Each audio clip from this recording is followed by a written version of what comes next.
खबर शामिल करते हैं पाकपतन से, जहां एबीसी न्यूज के डिस्ट्रिक्ट रिपोर्टर मुर्तजा अहमद की रिपोर्ट के मुताबिक पाकपतन की सब तहसील नूरपुर का गवर्नमेंट बॉयज डिग्री कॉलेज तालीम से पहले ही शराब खाने और बच्चों से बदफेली के अड्डे में तब्दील हो गया।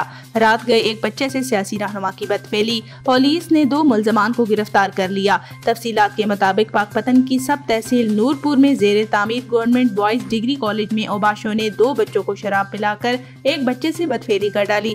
बच्चे के मुताबिक पीर गफ्फार और कॉलेज के ठेकेदार का चौकीदार, जो कि पीर गफ्फार का कार खास है, दोनों ने मिलकर बच्चों को शराब पिलाई। बाद में एक बच्चे से बदफेली की। बच्चे के अपने बयान और उसके वालिदैन के बयान के मुताबिक बच्चे पर तशद्दुद भी किया गया और बदफेली का निशाना भी बनाया गया। बाद-ए-अज़ा हालत गैर होने पर मुलजमान मौके से फरार हो गए थे, जबकि बच्चे को पाकपतन DHQ अस्पताल मुंतकिल कर दिया गया। पुलिस ने जदीद टेक्नोलॉजी की मदद से मुलजमान को 2 घंटे के अंदर गिरफ्तार कर लिया।